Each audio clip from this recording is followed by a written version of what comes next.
Gamecock fans, now you can have your coffee and also support the Gamecocks in a championship quest to get to the top of the SEC and the top of the country by going to GamecockCoffee.com and purchasing Rise and Shine New Orleans Roast Gourmet Coffee. All of your purchases go to benefit Garnet Trust and put NIL dollars in the coffer of the Gamecocks official NIL collective. Check it out today and support the Gamecocks NIL. Good morning, Gamecock fans. JC Shurburtt here with you on coffee. Today is Friday, February 28th, the year of our Lord 2025. Certainly happy to be with you this morning as we wrap up the week and wrap up the month too. Last day of February. And now we're into March, and that usually means college baseball is getting cranked up around the country as we see better games. Some teams play decent games, some teams don't. Most teams in the SEC, kind of depends on the program from time to time. But South Carolina actually, plays a formidable opponent this weekend. That's no offense to any of the teams they played. Some of those teams will probably be pretty good or okay this year.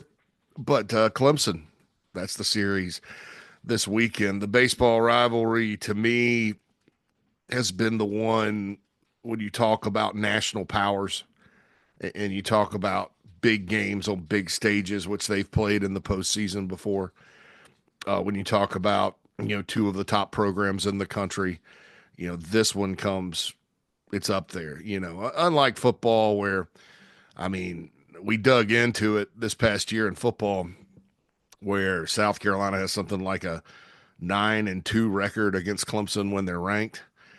Football, the best team usually wins, frankly. Very few upsets since I've watched the South Carolina Clemson game through the years, the Palmetto Bowl, as the younger generation calls it. But it's not been something where, it's had a lot of national attention. This past year, it did.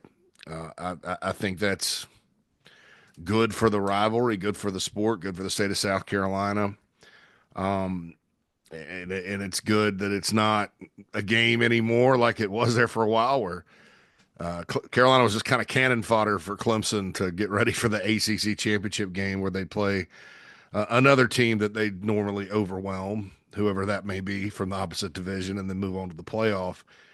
That's competitive now. Carolina's won 2 straight at Clemson. It's 2-2. Beamer's 2-2 against Dabo, and Dabo's only 9-7 against the Gamecocks. He's lost to Carolina more than any other opponent, which makes sense since that's the team they play every year. But anyway, that's football. This is baseball. Last year, South Carolina lost two really frustrating games to Clemson, the one in Founders Park and the one over at Segra in Columbia. Really could have had both.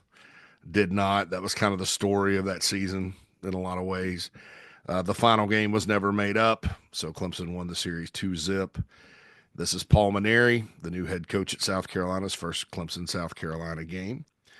First pitch tonight, 7 p.m., Doug Kingsmore Stadium, ACC Network Extra. You should be able to get it if you have ESPN Plus. Don't come back at me on that.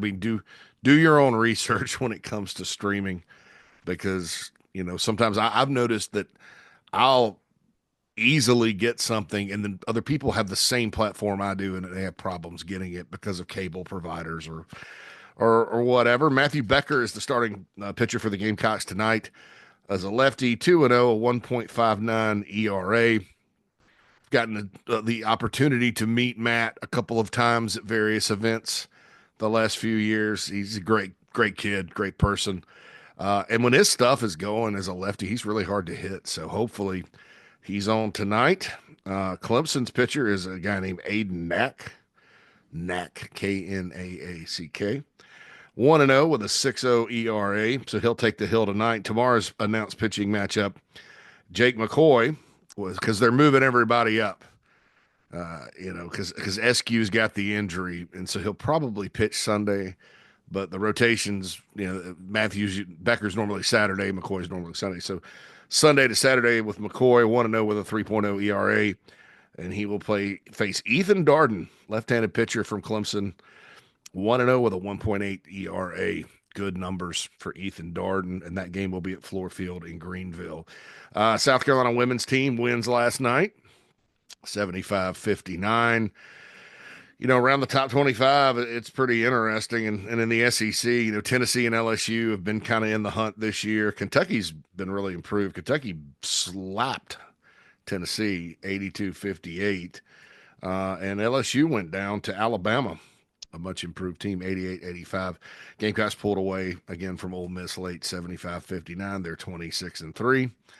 And so we'll see what happens moving forward. Texas won barely over Mississippi State. That's their coach's former team, 68-64. So as Dawn Staley said earlier this week, it could come down to a coin flip. So lots going on this weekend. Arkansas plays Gamecocks in men's basketball. So Carolina continue their run of success against Coach Cal.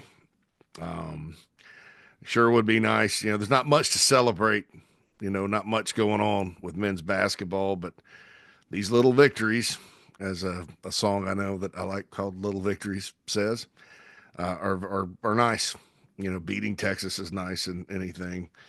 And so we'll see what happens on the hardwood this weekend. But the big focus is on the Clemson, South Carolina baseball series. And as I said, I think it's extremely important. I think, and this is my personal take on it, other people will disagree, and that's fine. And I'm not, this is not a passionate stand on the table take. It's just kind of how I feel about it. I think the football game is everything. Obviously, it's the one game all year. Both schools look forward to it. It's the rivalry game. Rivalries make college football for now. I think one of the saddest things about selling out to TV and conference realignment and expansion and all that is some of these games go away. Some of them have gone away through the years because the other team ends up not being very good. I think Georgia Tech, a lot of Tech and Georgia fans kind of felt that way for a while, and then lo and behold, they gave us one of the best games of the year this past year. And Georgia still won, but Tech, that game probably is coming back as a good one. But LSU Tulane used to be a big rivalry game, and Les Miles tried to bring it back, and they ended up canceling it sounded like a 10-game series. They ended up canceling it. So that game didn't get played. The backyard brawl, West Virginia and Pitt, was played again this year, resurrected. We know about Texas and Texas A&M and I call it the stupid period or the arrogant period. I think it's both arrogant and stupid. And, arrogance combined with stupidity sort of is dangerous. And that was the worst of them that they didn't play because, we're on the SEC, but we're not going to play you, blah. And then later on, Texas joins the SEC. So, go figure. Welcome to college sports. But the football game to me, and I'm not going to, a nice off-season, like summertime topic, although it's more slow now than summer with everything. And I want to give a round of applause, note of appreciation to Lamont Paris for what he did last year to kind of keep everybody engaged because, like, you used to have a lot of recruiting in January, and then February you're kind of looking forward to the next class and all that good stuff and talk about that. Then baseball season starts. So if men's basketball or basketball in general is not going well, you kind of have a bridge to do what I do and for you guys out there in the diehard fan base. And, this year it's slow because at least in January, the football coaches are on the road and there is recruiting to talk about and stuff. Right now, folks, there's no recruiting. Coffee, we're going to talk about that a lot, whenever there's something, but there just hasn't been anything going on because it's kind of at a pause right now. Now, spring practice is starting and there'll be visitors and stuff like that, news. But man, it's been slow. So I always talk about something to discuss during the slow summer months, i.e., will the Clemson game ever get canceled in football? But maybe that's an episode or a topic for next week. Maybe that's something we can talk about on the show. I don't think it's going anywhere. I think it's too important to too many people. It does present some challenges, just like Georgia Tech, Florida State. Again, Louisville, Kentucky, no, I'm not saying, I'm not going to sit here with a straight face and tell you Kentucky faces scheduling challenges, because every other program, including Vanderbilt in the SEC, when they said they were going to expand the playoff, started scheduling tough out of conference games, except Kentucky. It's two MACs and a FCS, or one MAC, one group of five. Like last year, they played Southern Miss. Whoopee. And then Louisville, who's good. And Jeff Brom will continue to win there, I think. He's too good of a coach not to. But don't tell me that Kentucky's crying about having to play Louisville at the end of the year when the Gators have to play the Noles, who won't be down for forever. We know that. Georgia, who schedules tough out of conference besides Georgia Tech, has to play Tech, and the Gamecocks have to play Clemson. And the Gamecocks also have gone out, to their credit, and scheduled Miami and NC State and North Carolina and other schools. Now those games are up in the air. So it is problematic, but I don't expect that game to go. I mean, could it change dates now? That's a different subject. I love it on Thanksgiving weekend, but there could be a situation, depending on what idea they come up with as far as playoff berths and play-in games and all that could move. And so we'll see what happens with the football game. Basketball, men's basketball, because the women's basketball game is a blowout every year now.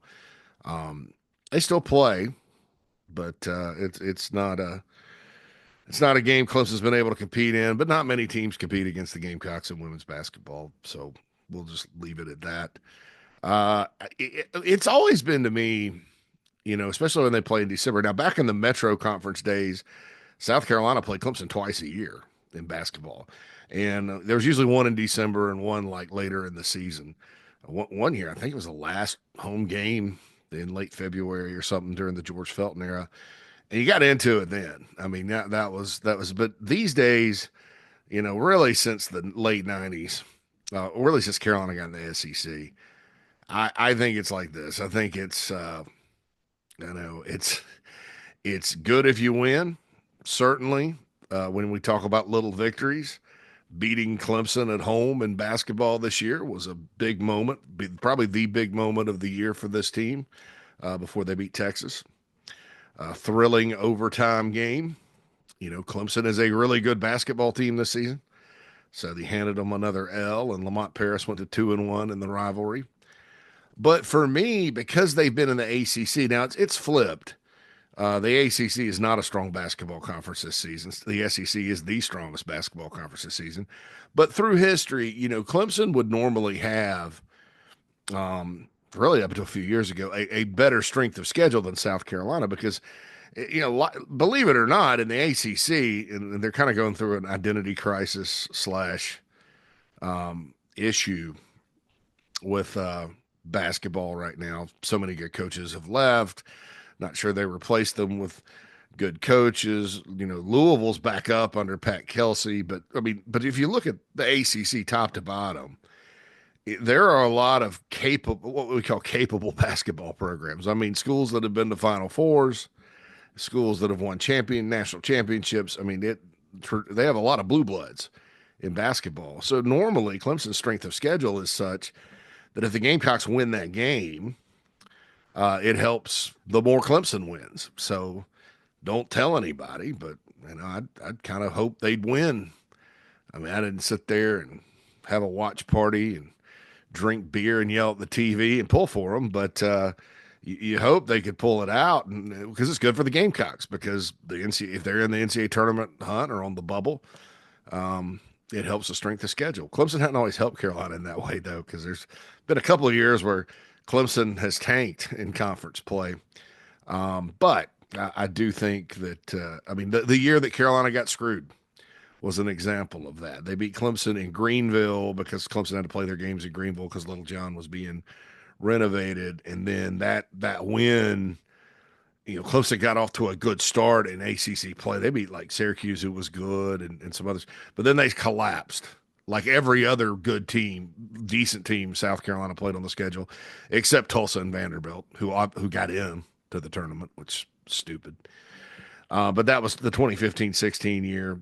Carolina ended up with 25 wins, second round of the NIT under Frank Martin. The next year, of course, they went to the Final Four.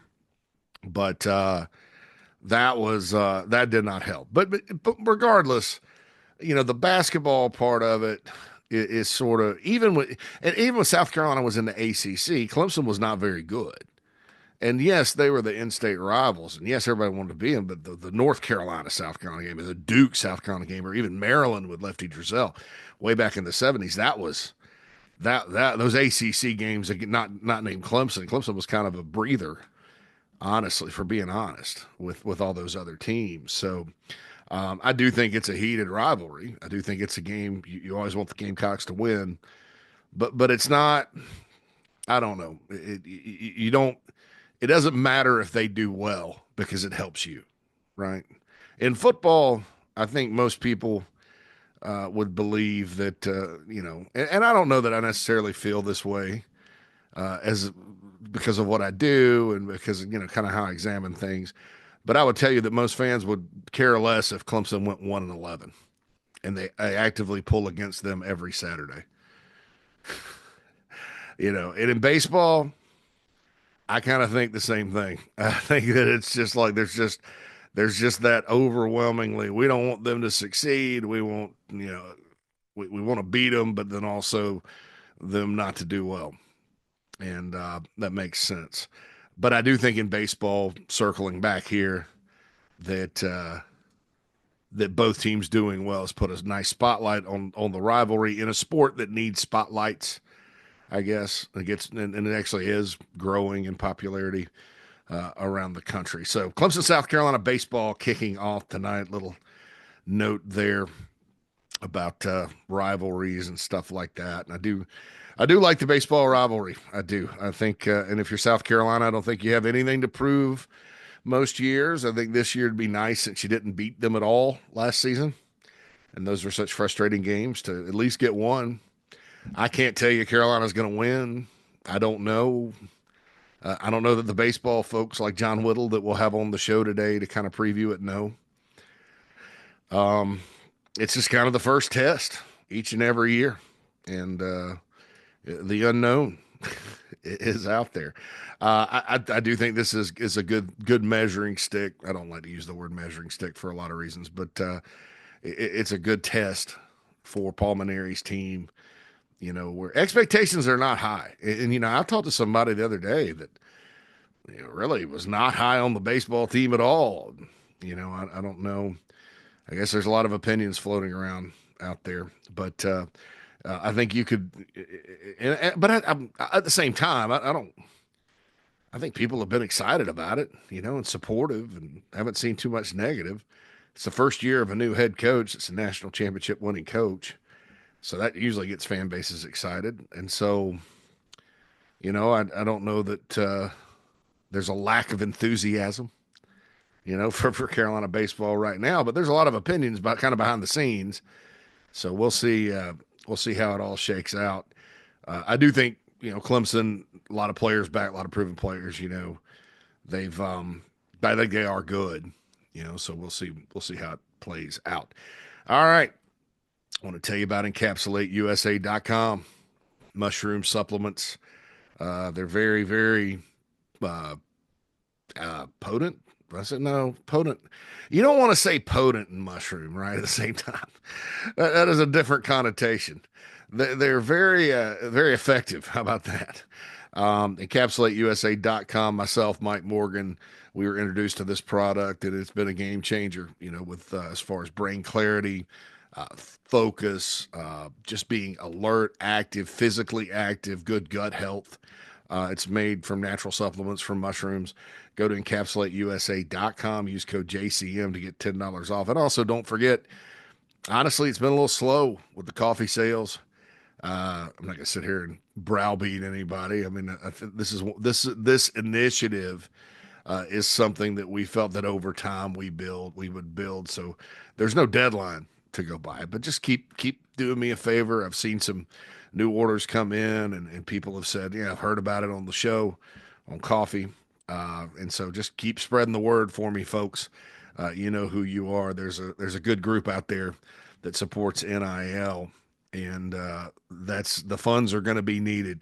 And I saw somebody today on Big Spur. He kind of it was really surprising because he kind of said that I had been saying that the the the NIL portion of the house settlement, which is that you have to go through the clearinghouse and stuff, would hold up in court, and like I've been the staunch defender of it. I think he's getting me confused with one of our posters, who I usually agree with, as far as and he's a lawyer and stuff like that. But I've said from the start, all this stuff has to survive litigation. Well, let's say it doesn't, right? Let's say it's like, okay, you can have $20.5 million in rev share and unlimited NIL. Oregon's already moving to do that. That's going to make things like this coffee sale thing, even more important, because it's going to be a little bit bigger pot of money. I think you can go too high. And like, if Oregon actually had unlimited NIL and they had 85 millionaires walking around their football office, Dan Lanning wouldn't win 5 games, right? There's just, it's still developmental. There's something you could do. Now, what things like NIL are going to help, even if rev share holds, is basketball and baseball, because you've got the majority of that money earmarked for football. So football may need a million or something over. It's going to be between 15 and 17. Ohio State overspent and spent 20 last year. So everybody's just about at that, some 14 to 16 level. And then that'll grow as the TV revenue grows. But the other sports, if you think about this, basketball in the SEC is between 5 and 6. Matt Anderson talks about it.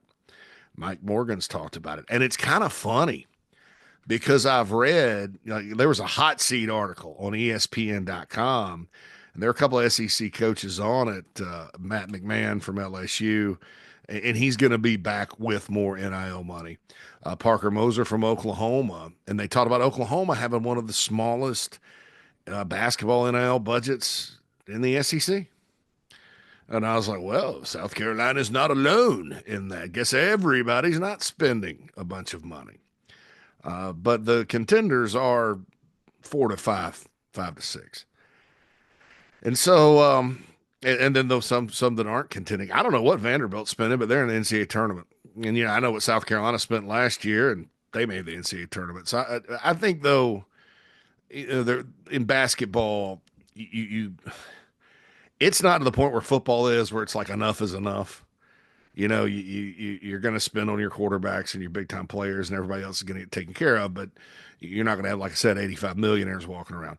In basketball, I think that if you know how to target the players that you want to fit what you do, and that are really good, and that's what Bruce Pearl's done. Bruce Pearl has a system that works, but the folks he's brought in and kept from going pro, all fit what he does, and they're talented. So I think when you're talking about 13 roster spots in basketball, you can up the spending. And here's another little tidbit I got from a great contact the other day.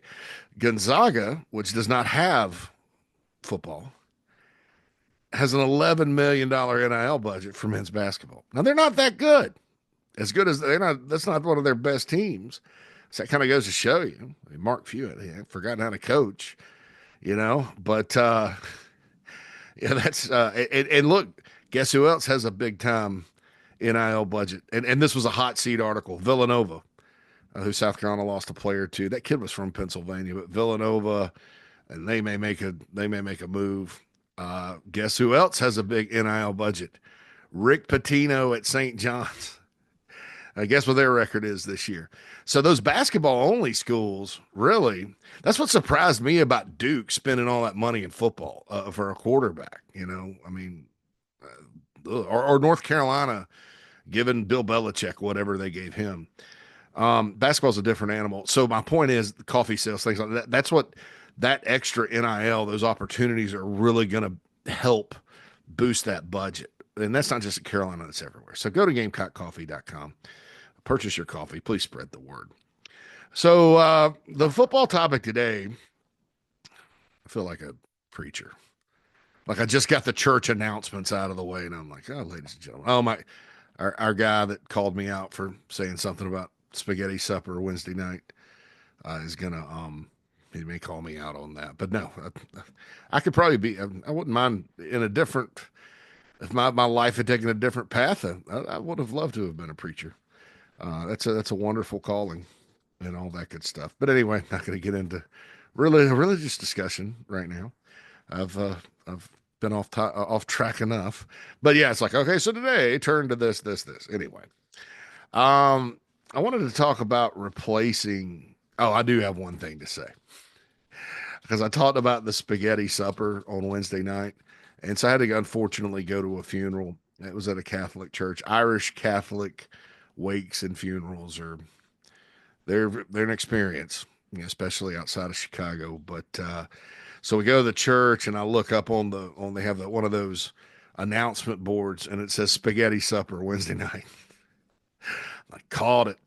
So anyway, so maybe I will go to that church Wednesday night for our friend out there that thought I was a heathen for no longer going to church on Wednesdays.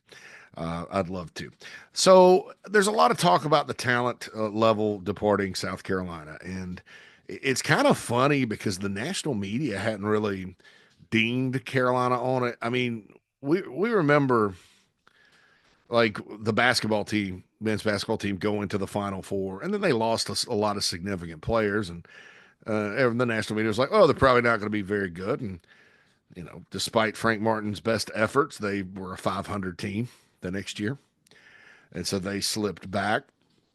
Uh, that's not been the case. Carolina. I know Bill Connolly, my favorite number cruncher. I say that sarcastically. Says Clemson and South Carolina are going backwards next year, which is interesting. But you do look at the numbers and returning production, and South Carolina is down there. And Clemson's like number one, which I didn't. So I don't understand Bill's formula, but again, that's so they're down there. They're like 70th, I think, and mostly on defense. But you did lose Rocket Sanders and Josh Simon offensively. And statistically, production wise, those guys were the leading receiver and the leading rusher on the team. Rocket's special, obviously. I think Josh is a special player. But with the combine going on, there's a ton of Carolina guys up there. Demetrius Knight Jr., by the way, ran a 4.58 40, so hats off to him. Um, and so with what concerns you, and the biggest broad question this offseason is, how do you replace these guys? Was this just Mike Morgan? Said this was a historical defense for South Carolina this past year. I think in many ways it was. Statistically, I've seen better defenses at Carolina. I also know we're in an era of football where in the SEC, offenses are really, really good. You don't really shut that many people completely out. You have really good players, so it's maybe unrealistic to never give up more than X points in a game.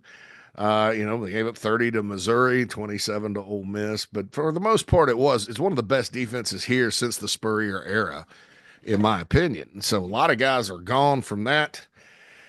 And then I mentioned the offensive losses, and so the production has been lost. But I go back to this, because some people are talking. There was a post on the message board, and this particular poster, he's a great Gamecock. God bless that guy. He supports NIL. He goes to games. He's a great poster, but sometimes he gets a little nervous.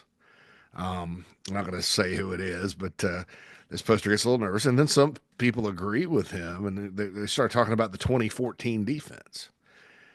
Carolina fourth in the country in 2013.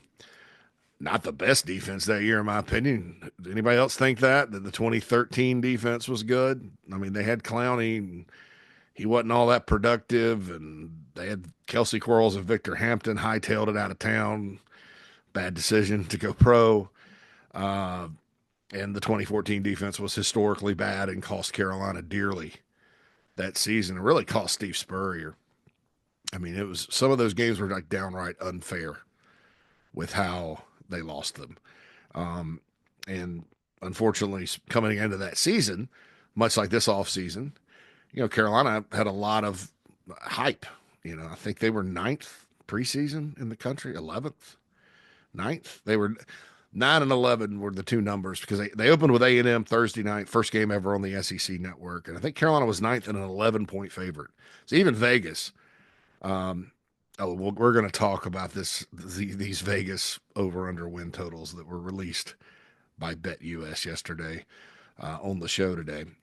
Carolina's is very low. I'll just leave it at that.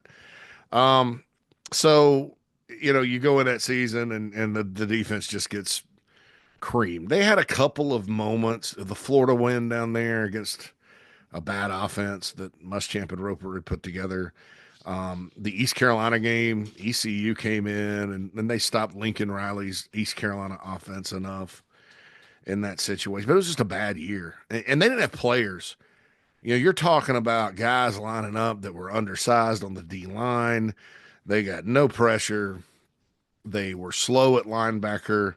They replaced a pretty good safety slash spur type with a guy that can go lightly that was, a hustler and all mad respect to him, but very limited. I mean, offense is just, they just didn't have any players, guys.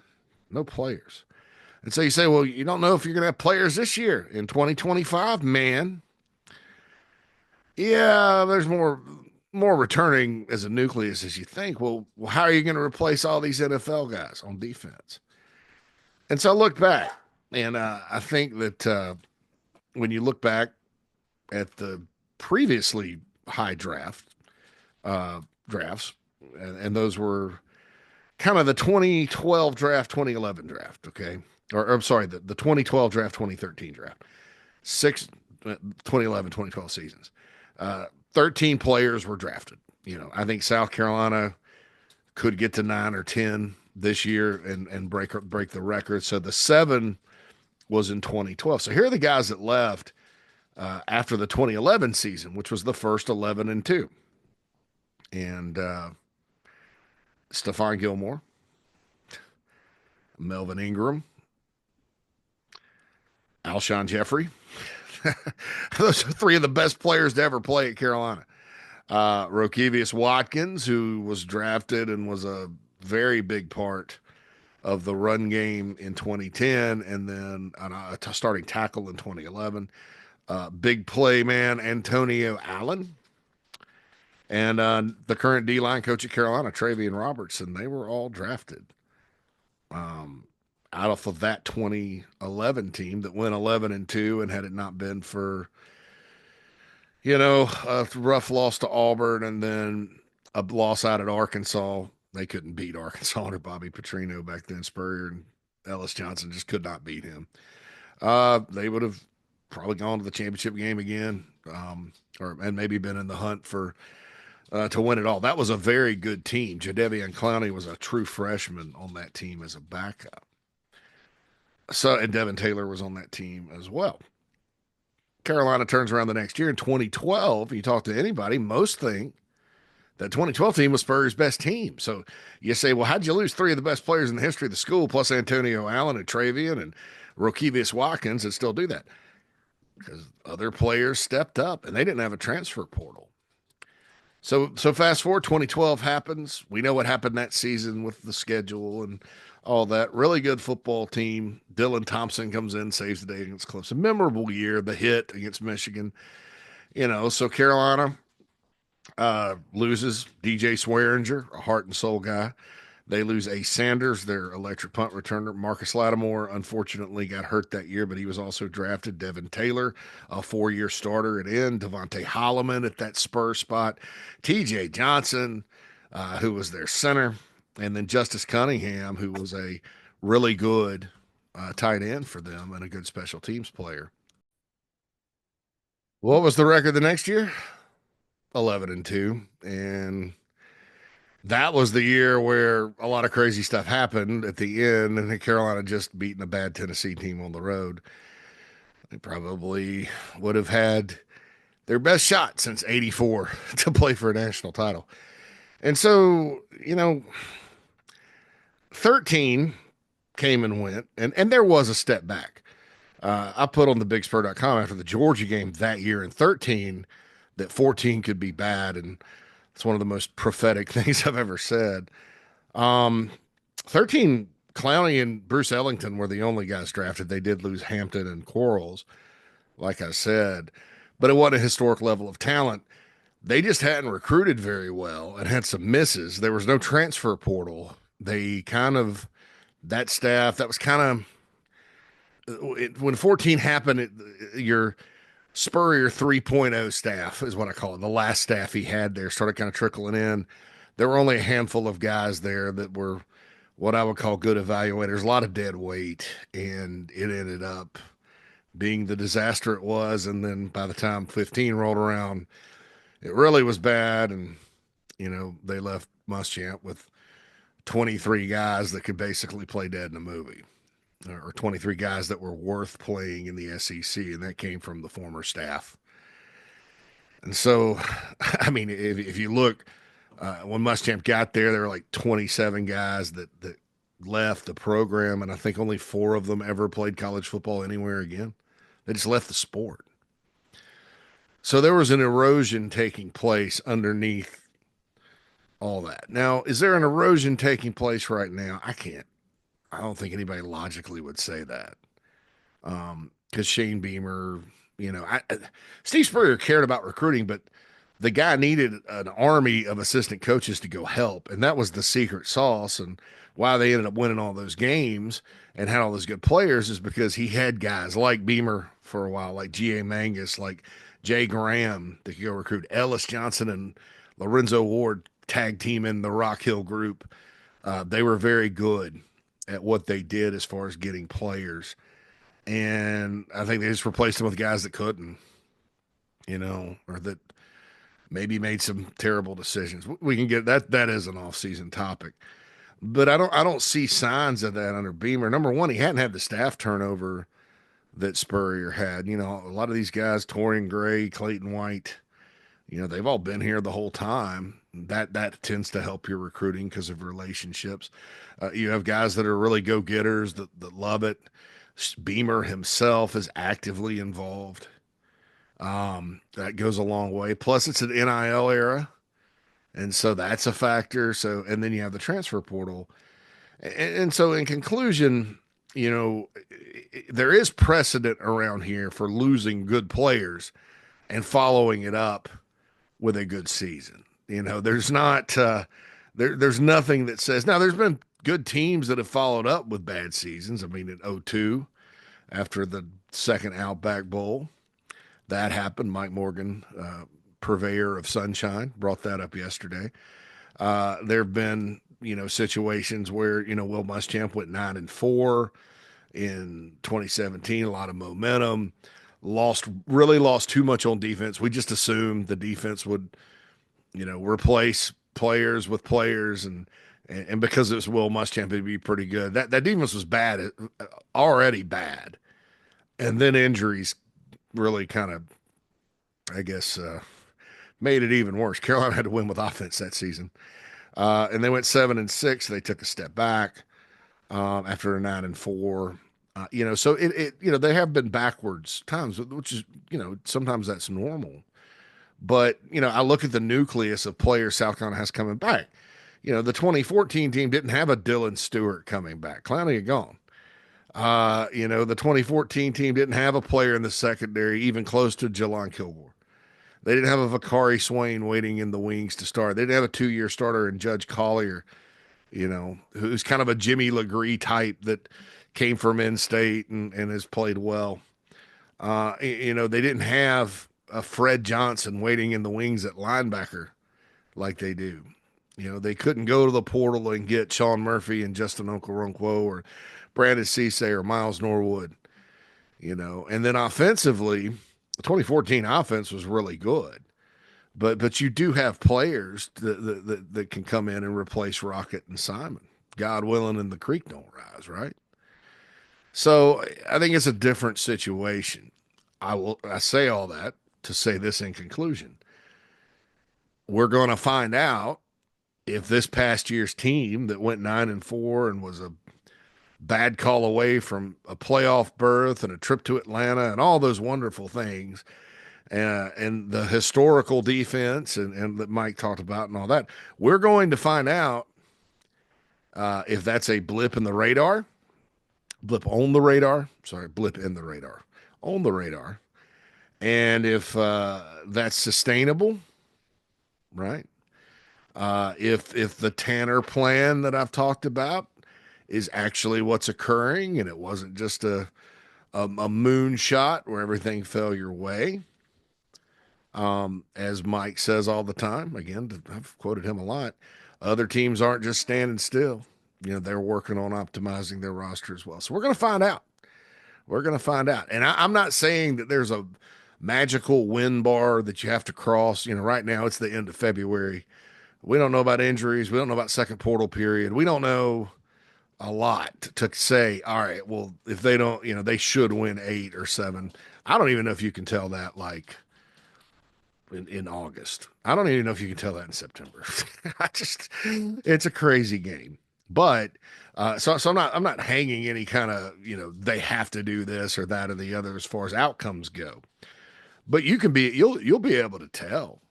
I mean, that you could tell early that 2014 defense didn't have a chance. But I would be shocked, stunned, flabbergasted. Name your word if this defense was like that. I think it'll be, will it be as dominant and strike fear into everybody as much as last season? Maybe not. But maybe really good.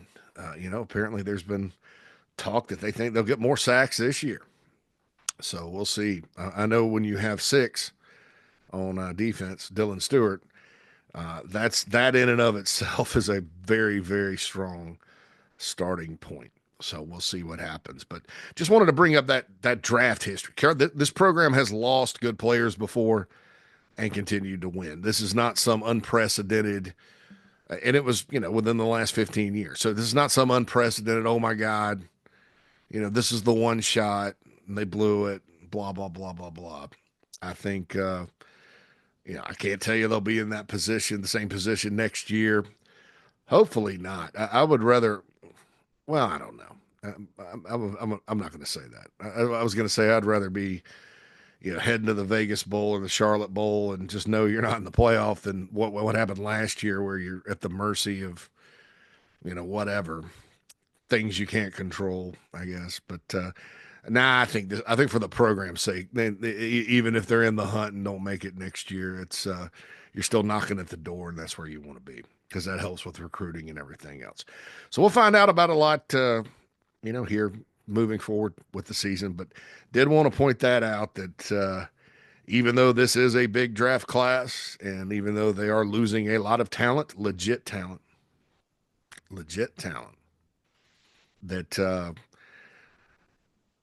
they faced a situation before, faced it with less resources as far as having the portal, and things turned out pretty well. They made some history, so we'll see if they can make some history next year. Enjoy the Clemson series, everyone, this weekend. Enjoy your weekend. It's been a pleasure being with you today. I'll be back Monday with more coffee. And, of course, anything that happens, big breaking news-wise, specifically about football, be right here with a special video for you on Chief Sports South Carolina YouTube. Be sure to like and subscribe. Also, download the Chief Sports app. I'll be back later today with John Whittle and Matt Anderson on the show. JC Shurburtt signing off. Holla at you later.